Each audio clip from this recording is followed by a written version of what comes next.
This document should not exist. They tell us it's a medieval map, a charming relic of superstition and guesswork. But it is not a map.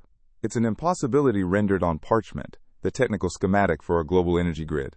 It details a world with a level of precision our own history insists was unreachable for another 4 centuries. This is the central paradox, the cognitive dissonance at the heart of our official timeline. If you've always felt that deep hum of a story that doesn't add up, that quiet static of a truth that won't align, leave your mark. Where and what time are you watching from? The ink on the manuscript is a promise. The photograph is the broken testament. We now move from the architect's plan to the physical crime scene, and it is here that the cover story evaporates under the harsh light of reality. Let us examine the evidence together. First, the paradox of scale. The manuscript shows us cities across the breadth of Grand Tartary, Samarkand, Kazan, Tobolsk, not as hamlets, but as sprawling, harmonious networks of immense structural complexity. It details a civilization of builders, of engineers, of artists who commanded stone and metal with an effortless grace. Now, look at the photographs taken in the 19th century, in these very same locations. The Great Pyramid of Teotihuacan is not a tomb, it is a capacitor. The lines at Nazca are not art, they are traces of a forgotten energy grid. The manuscript does not show these lands in detail, but it proves the existence of the global civilization that engineered them. It is the Rosetta Stone for a language of construction spoken by a single, unified humanity. We continue our fall through geography and time. We cross the Pacific. We arrive in the jungles of Southeast Asia. Angkor Wat in Cambodia, a sprawling temple complex whose central towers mimic the constellation Draco. But it is not a temple. It is a massive bioelectric machine, its moats and reservoirs part of a hydraulic system designed to channel and amplify telluric currents, resonating with the very heartbeat of the planet. We see the same architectural DNA in the pagodas of Vietnam, the temples of India, the lost cities of China. Every structure a component. Every alignment a purpose. From the frozen north of Tartary to the equatorial jungles, from the deserts of Africa to the coasts of Ireland, the evidence is irrefutable. We are not looking at the influence of one culture upon another. We are looking at the standardized deployment of a global infrastructure. This was one system. What do we see? We see their alleged descendants. A sparse population cloaked in rags, their faces etched with a profound weariness. They stand beside their wooden carts, their livestock mired in streets that are nothing more than rivers of clinging mud. And looming over them like silent, accusatory gods are the buildings. The very same structures from the manuscript. Cyclopean, ornate, impossible. These are buildings with foundations that defy the primitive tools of the inhabitants, with domes that scrape a sky their carts could never reach. Feel the cold, unyielding stone through the lens of the camera. See the shadow cast by a doorway built, not for the man in the photograph, but for a being twice his stature. This is the cognitive dissonance they cannot explain away. These inheritors clearly lack the science, the social organization, the sheer logistical power to conceive, let alone construct, the metropolises they inhabit. They are squatters in the palaces of their ancestors. They are children playing with the forgotten machinery of giants. Look. Truly look at this photograph. If this glaring anomaly, this impossible inheritance, is as clear to you as it is to us, then affirm this truth with your like. Let the algorithm carry this evidence to others who are searching for what was lost. One network. One civilization. The world before the great fragmentation. Before the engineered amnesia. The manuscript of 1357 is not a map of a nation called Tartary. It is a partial schematic of a planet called Earth. This unified network required a control system, a matrix. And after the cataclysm, after the mud flood, the inheritors of this shattered world faced a monumental problem: how to manage, control, and ultimately erase the evidence of this previous age. The solution was as brilliant as it was diabolical: the world's fairs. The official narrative presents them as grand celebrations of human progress, showcases of the new industrial age. This is a lie of breathtaking scale. The great Tartarian cities, shown on the manuscript as vibrant hubs of the global network, were the chosen locations for these fairs. Chicago, 1893, St. Louis, 1904, Paris, 1889. San Francisco, 1915. These were not celebrations, they were staged demolitions. They were liquidation sales for a lost golden age, disguised as festivals of our own supposed ingenuity. The photographic evidence creates a profound cognitive dissonance. We see men in top hats and women in corsets, walking through pristine Greco-Roman palaces of impossible size and ornate detail. We see vast electrical halls, powered by unknown means, illuminating the night with a brilliance that our own grid would struggle to match. The second piece of evidence is even more damning: the signs of a global burial. We are told these are cellars, that these are basements, but our eyes, free from the hypnosis of official history, see the truth. Focus on the engravings, the earliest photographs of the great cathedrals and star forts shown on the map. Notice how the first, and sometimes second, floors are completely submerged. We see windows, ornate and detailed, peeking out from just above the new ground level. We see grand archways and doors that lead not into a hall, but directly into tons of compacted earth. The manuscript of 1357 acts as our original elevation survey. It shows these structures in their full glory, standing on solid ground, their entrances accessible. The visual comparison is an indictment. We are not looking at basements. We are looking at the primary floors of a former world, drowned by a cataclysmic deposition of sediment. A mud flood. The metallic domes on these cathedrals were not built for prayer. They were atmospheric energy collectors. The intricate geometry of the star forts were not merely for defense.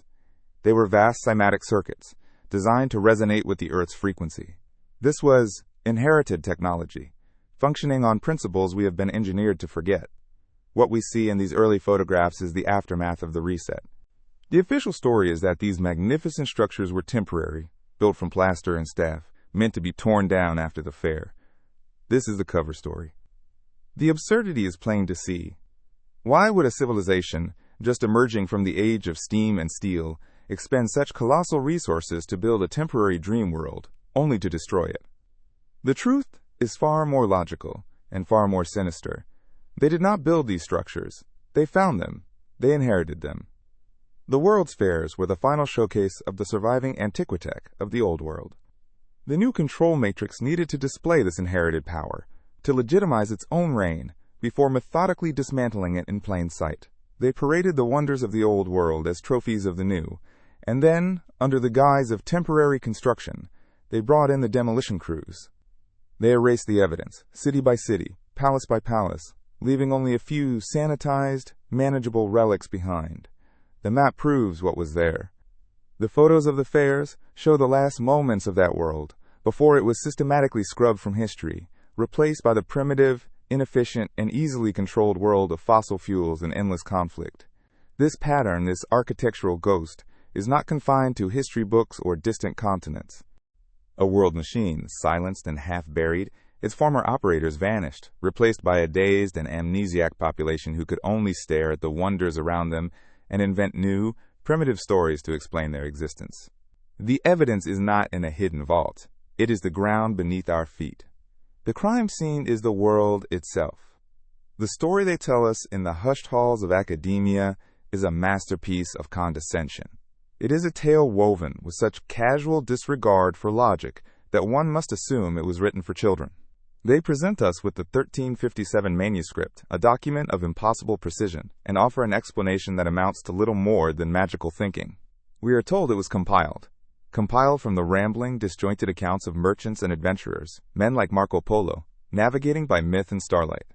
Let us pause and truly dissect the sheer absurdity of this claim. Imagine, if you will, attempting to reverse engineer a modern microprocessor based on the campfire stories of someone who has only seen the finished product. Imagine trying to assemble an iPhone, not from schematics, but from the verbal descriptions of a tribesman who has never even conceived of electricity. The proposition is laughable. It is a logistical fantasy. The precision of this document, the mathematical accuracy of its coastlines, the correct longitudinal placement of cities deep within the Siberian landmass, this requires a global geodetic survey.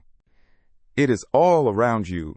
It is the fundamental dissonance at the heart of our constructed reality. It's in the old city hall in your town, the one that looks ridiculously over-engineered for a 19th century settlement of farmers and merchants. It's the state capitol building with its massive copper dome, a structure whose construction costs and logistics defy the official history of its era. It's the old courthouse, the post office, the library, built on a cyclopean scale, their foundations sunk deep into the earth, hinting at a ground level that no longer exists. These buildings are not our heritage. They are inherited technology, mute, orphan structures from a civilization so advanced we mistake their science for decoration. They are anomalies hiding in plain sight.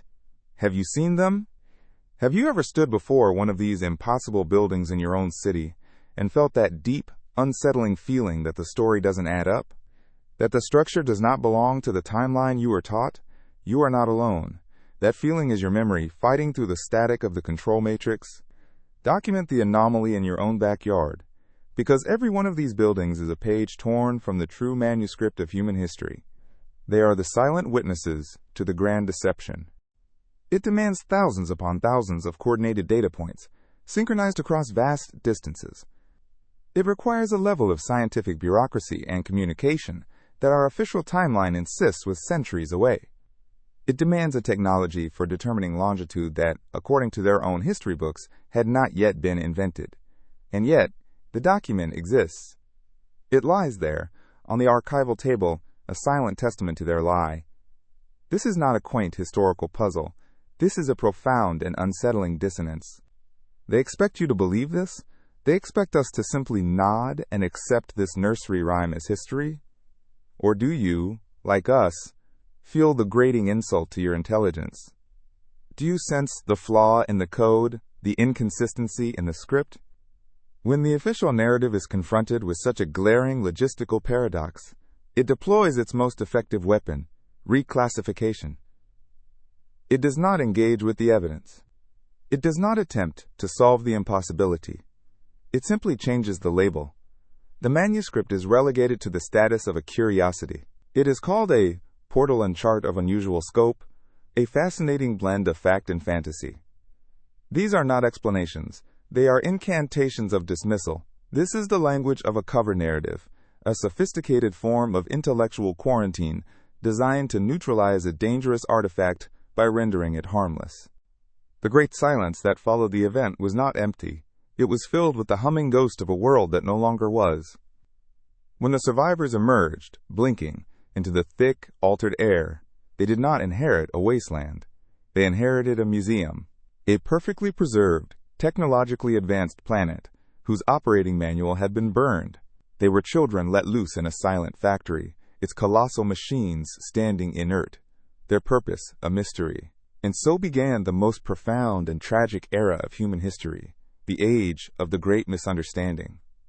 This is the origin of our deepest cognitive dissonance. We, the inheritors, became tenants in a palace we could not comprehend, and in our ignorance, we began to mimic the gestures of our landlords, hoping to rekindle a magic we had forgotten. A planetary-scale cargo cult was born from the mud and the amnesia. Consider the evidence, not with the eyes of a historian, but with the cold, detached gaze of an anthropologist observing a lost tribe.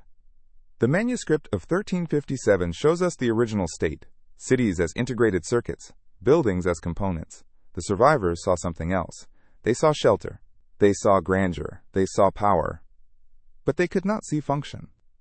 Those vast, metallic domes, designed with precise mathematical harmony to draw energy from the ionosphere, became objects of awe. By calling it a fantasy, they give themselves permission to ignore its factual, mathematically verifiable data. They place the evidence in a lead-lined box of academic jargon and hope no one ever looks inside. It is a strategy of containment, not of understanding. And who, they ask, is the mythical architect of this impossible marvel? On this, history offers a convenient, deafening silence. There is no singular genius to investigate. No Kepler or Newton of the 14th century, whose workshops we can search for, whose schools we can study. Instead, the creation is diluted into a harmless, anonymous fog. It is attributed to a school of cartographers, an unknown collective effort. How convenient. A single, named creator would invite questions. Who taught him? Where were his instruments manufactured? Where are the libraries that held the data he needed? An anonymous collective, however, requires no backstory. It is a ghost.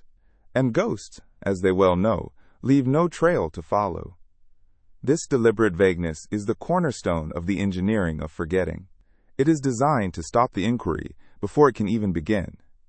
But it fails, because we have been asking the wrong question all along. The question is not, who created this in 1357? The question we must ask, the one that unlocks the entire mystery, is, who found this in 1357? What do you do with a machine you cannot operate, but whose presence fills you with a sense of the sublime? You worship it. You domesticate its terrifying power by giving it a familiar name and a familiar symbol. A cross was placed atop the collector. A crescent was fixed to the accumulator. The power plant became a cathedral. The atmospheric condenser became a mosque. Its efficiency was neutralized, its purpose erased, but its magnificent form was preserved as a hollow vessel for a new, primitive faith. The inheritors were not destroying the technology. They were pacifying it, transforming it from a tool into a totem. Look at the sprawling plazas, laid out in the manuscript with geometric perfection. Our predecessors knew these were not for commerce. They were resonant chambers, designed to amplify and broadcast harmonic frequencies for health, for communication, for growth. But the survivors, with their wooden carts and their muddy boots, saw only a vast empty space. And so, the finely tuned resonant field became a marketplace. The heart of a city's energetic system became a chaotic, filthy square for haggling over produce and livestock. The machine was repurposed into a crude stage for their diminished lives. The same pattern repeats, a fractal of misunderstanding across the globe. The star forts, those intricate circuits of cymatic defense and energy distribution, were seen only for their most obvious, brutish quality, their defensibility. We are not looking at the work of an author, but of a copyist, a preserver. We are witnessing an act of archival desperation, not of original creation. Picture a survivor in the aftermath, a monk in a crumbling scriptorium, a librarian in a city half buried in mud, working by candlelight. He is not a geographer. He is not an explorer. He is an archivist of a fallen world, frantically tracing the lines of a piece of inherited technology whose function he can barely comprehend. The complex symbols, the grid lines of an energy network, the technical notations to him, they are just shapes to be replicated. He does not understand the science, but he understands the sanctity of the information. He is preserving a fragment, a ghost of a system that once powered his entire world. This document is not a work of discovery. It is an echo, a message in a bottle from a civilization already drowned by the tide of the Great Reset. The official story is therefore more than just a flawed theory. It is a carefully constructed sedative. It is a fairy tale told to a patient suffering from amnesia to keep them calm, to prevent them from questioning the scars on their body or the unfamiliar room in which they have awoken. Their walls were high, their angles were strange. They became military garrisons, their subtle energetic purpose lost to the crude logic of siege warfare. We took a symphony orchestra and used the violins as firewood, and the grand piano as a table. This ritualization of forgotten function extended beyond the architecture. It infected the very language of knowledge.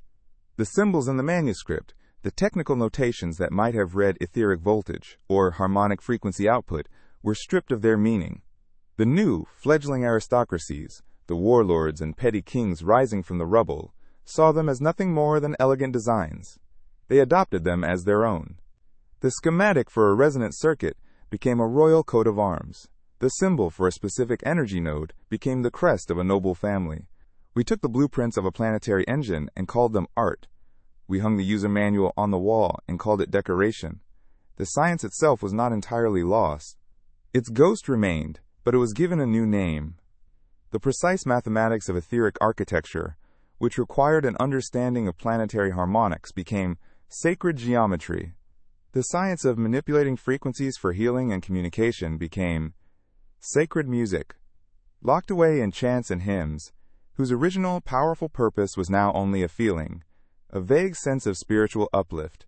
It is a story so fragile, so transparently illogical, that it relies on only one thing for its survival: your polite, conditioned unwillingness to call it what it is. A lie. The official story, the one they present to us in hushed, reverent tones in the halls of academia, has a certain romance to it. It speaks of brave mariners and lone geniuses, piecing together the world from fragmented tales told by firelight. It is a comforting narrative, a heroic narrative, and it is a complete and utter logistical impossibility. We are told the Manuscrito 1357 is a compilation. This is a soft, academic word, designed to obscure a brutal physical truth. For a moment, let us step away from the dusty libraries and enter the cold, unforgiving world of project management. Let us conduct the audit they refuse to perform. The logistical audit of a phantom enterprise. First, the mathematics of the map itself. We are not dealing with a vague sketch of a coastline. We are looking at a document with devastating longitudinal accuracy across the breadth of the Eurasian continent. To the uninitiated, longitude is just a line on a map. To the engineer, the navigator, the physicist, it is a function of time. To know your longitude, your east-west position, you must know the precise time in two different places at the exact same moment. The engineering of our forgetting was not just a historical act, it became a cultural instinct. We performed the rituals because the forms felt important, even if we no longer knew why. This is the very definition of a cargo cult. Islanders who saw planes land during a war, bringing unimaginable wealth, began building straw airplanes and marching in mock parades, hoping to summon the return of the cargo. They mimicked the form, having no understanding of the function. We are no different. We are a global cargo cult, living in the ruins of an impossibly advanced ancestor. We ring bells in towers that were once sonic resonators. We chant in domed halls that were once power generators. We light candles in the darkness of a technological age we have forgotten how to turn on. Every ancient rite, every piece of sacred knowledge, every royal symbol could be an echo, a distorted memory of a technical instruction. We are not a civilization that has risen from the mud. We are a civilization that has fallen into it and has spent the last several centuries trying to remember the sky by worshiping the shape of the abandoned telescope. This is a quiet, deep tragedy. The loss is not just one of buildings or technology, it is a loss of self. In the 14th century, their most advanced timekeeping devices were sundials, water clocks, and hourglasses, instruments of approximation, useless for the task at hand. The invention that solved the longitude problem, the marine chronometer, wouldn't appear for another 400 years, 4 centuries. Yet the data is right there, inked on the page in 1357. This is the first anomaly, a technological paradox that should have stopped all other historical inquiry in its tracks. But the narrative of coverage is always more convenient than the truth. Let's imagine, for the sake of argument, that they attempted this feat without chronometers. The only other method would be astronomical observation, such as a lunar eclipse, which can be seen simultaneously from many locations. To coordinate this, you would need a network of observatories, staffed by highly trained astronomers, all operating from a shared set of star charts and mathematical tables. They would need to be in constant communication to plan their observations. How? By horse? A message from Genoa to Samarkand would take months, rendering any attempt at synchronization a complete farce. Let's be even more generous. Let's calculate the cost of mapping just a single inland data point in Siberia using the technology they supposedly possessed. A team of at least a dozen specialists, surveyors, astronomers, guards, and scribes would be required. A loss of our true potential, replaced by a ritualized ignorance we have been taught to call culture and tradition. If this vision of a humanity, suffering from a deep inherited amnesia, resonates with you, if you have ever felt like a stranger in this world, walking through cities that feel both magnificent and profoundly wrong, then perhaps it is not your imagination. Perhaps it is a memory, a faint signal from a past that was stolen from us. If this resonates, make sure you are subscribed. We need more awakened minds here, because the work of remembering has only just begun. The great misunderstanding was not an accident. It was a sentence. The cargo cult was not a choice. It was a prison yard, and its walls were built from a single, terrible event. We look at the past and see a gentle, gradual decline. We are told stories of dark ages and slow rebirths. This is the most profound lie. There was no slow decline. There was a hard stop. A single moment when the music of the planet was silenced. The evidence is clear in the clean, uniform layers of sediment that bury our world. This was not the gentle work of 1,000 floods, the messy chaos of nature. This was precise. They would need to transport fragile, primitive instruments across thousands of kilometers of hostile terrain. This journey alone would take over a year. Once there, they would need to establish a semi-permanent camp and wait, perhaps for months, for a clear celestial event to make their calculations. Then, the year-long journey back to a central location to deliver their single, isolated data point. The total man-hours for one point on this map would number in the tens of thousands. The cost in gold, astronomical, the probability of success near zero. Now look at the manuscript. It doesn't have one data point, it has thousands. Thousands of precisely located cities, rivers, and mountains, stretching from Europe to the edge of China. To produce this document, as they claim it was produced, would require a continent-spanning, centrally administered scientific bureaucracy, an organization with the logistical capacity of a modern superpower.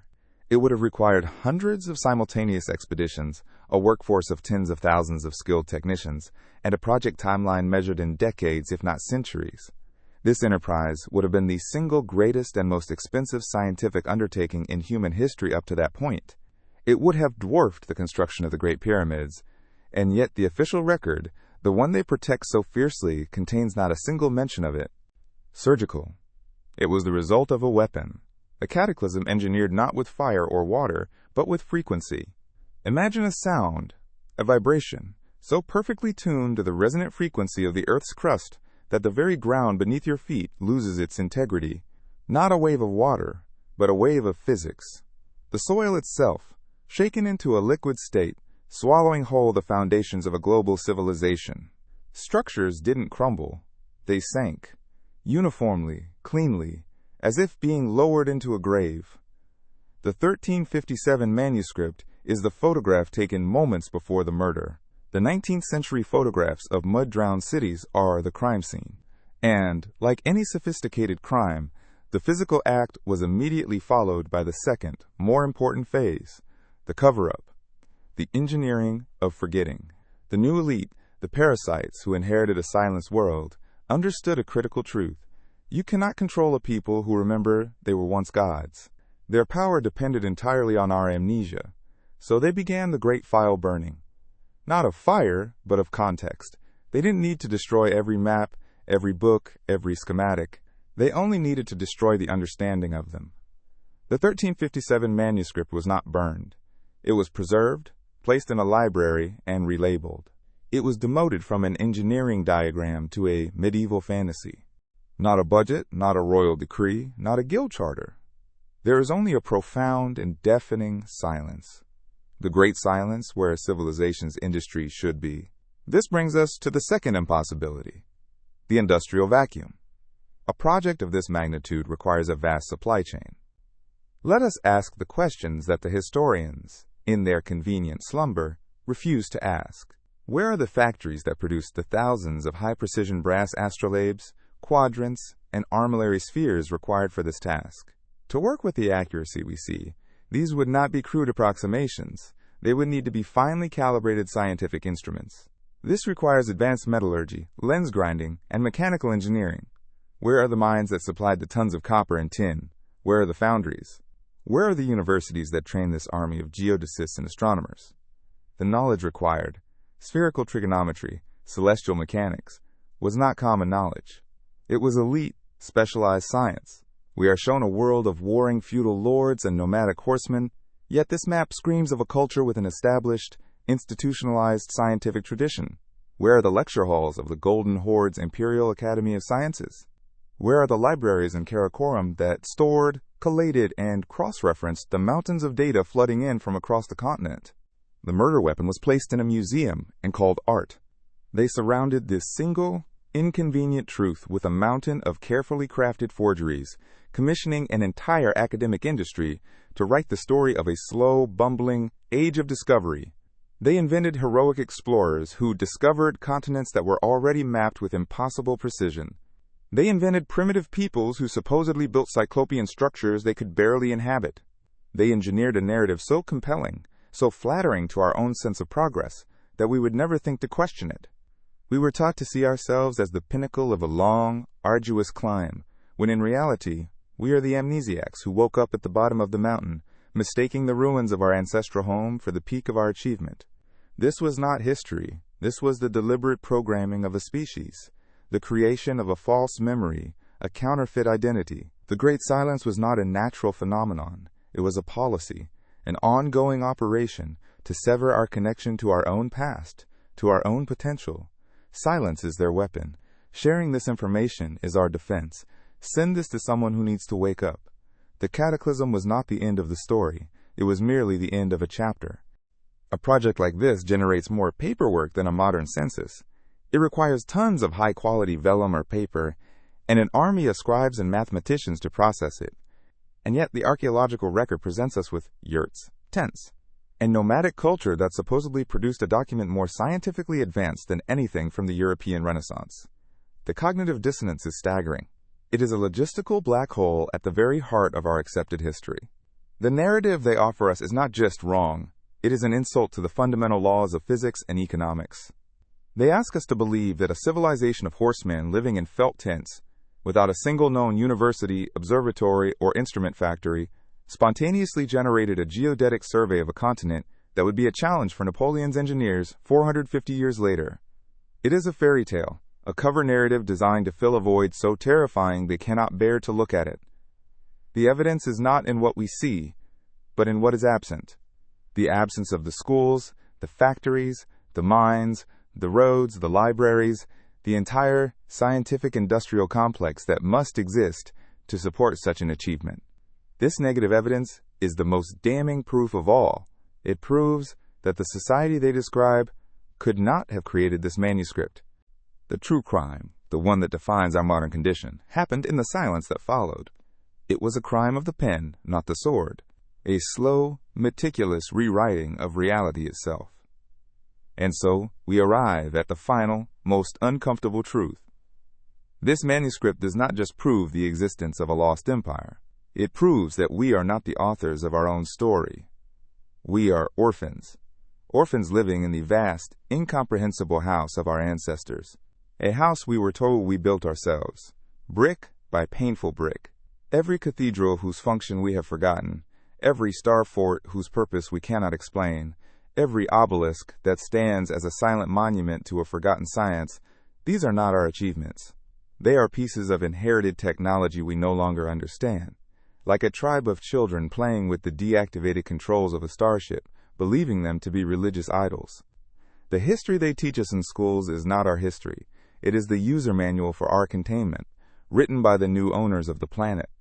It is designed to keep us small, to make us believe we are the peak of a slow, arduous climb from the mud, when in fact we are the amnesiac survivors of a fall from the heavens. They were not the authors. They were, at best, the inheritors. The map is not a product of 14th century ingenuity. It is a relic. A piece of inherited technology, copied by a surviving scribe who likely understood only a fraction of what he was preserving. It is the last will and testament of a civilization that possessed a global infrastructure we have yet to fully comprehend. Mathematics is a harsh and unforgiving language. It does not accommodate fantasy. If you can reconcile these logistical figures within the official narrative, I would genuinely be interested to read your calculations in the comments below. But the numbers do not lie. We are not looking at a map. We are looking at the irrefutable proof of a reset. We are looking at the blueprint of a world that was stolen from us. The logistical vacuum is not the end of the anomaly. It is merely the entrance to a far deeper labyrinth. Once we accept that the 1357 manuscript could not have been created by the civilization described in our history books, we are forced to confront what it truly is, a surviving blueprint, a schematic, and the machine it describes is not regional, it is planetary. The silence of the historical record regarding its construction is deafening, but the evidence of its existence still stands, screaming silently in stone and copper across the entire globe. This induced amnesia is the source of our collective unease, the quiet desperation that hums beneath the surface of our civilization. We feel the phantom limb of a past that has been amputated from our memory. We are told to find meaning in consumption, in distraction, and the shallow narratives of progress. But the soul knows it is being lied to. The soul remembers the resonance of a world built on harmony, not on combustion. To decipher this manuscript, then, is not an act of academic curiosity. It is an act of rebellion.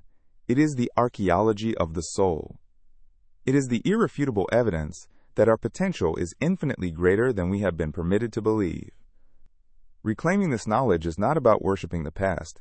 It is about reclaiming the very definition of what it means to be human. It is about understanding that we are not meant to be slaves to a parasitic system, but custodians of a planetary network. The truth is not just buried in mud. It is hidden in plain sight, on parchment and in ink, waiting for eyes willing to see past the cover narrative. It is waiting for us to remember not just who they were, but who we are. The investigation does not stop here. This is merely the key turning in the lock. We have been trained to see a world of disparate cultures, of beautiful but accidental architectural coincidences. The manuscript corrects this engineered perception. It presents the Earth not as a patchwork of competing tribes, but as a single, integrated, and fully operational network. A circuit board of continental scale. Let the vertigo begin. Look closely at the symbols marking the great cities of Tartaria. The spires, the domes, the geometric fortifications. Now hold that image. We leave the windswept steppes of Siberia and cross the Urals in an instant. We are in Europe. Look at the foundations of Paris, of Rome, of London. Beneath the layers of modern history, you find the same geometric signature. The star forts, those immense circuits of harmonic defense, are not isolated to the battlefields of Vauban. They are the bedrock upon which our oldest cities were built, their resonant frequencies now dormant. The same hand, the same mind, the same blueprint. Now we cross the Atlantic, an ocean that was supposedly an impassable barrier of myth and terror. Yet the pattern does not break. The ruins of the pre-Columbian Americas are not the work of isolated peoples. From the earthworks of the Mississippi Valley to the impossible stonework of the Andes, the same principles of geodetic alignment and harmonic architecture are present. If you feel the call to continue this work, to excavate the truth from the rubble of engineered lies, then your journey has just begun. Subscribe to this channel and activate all notifications.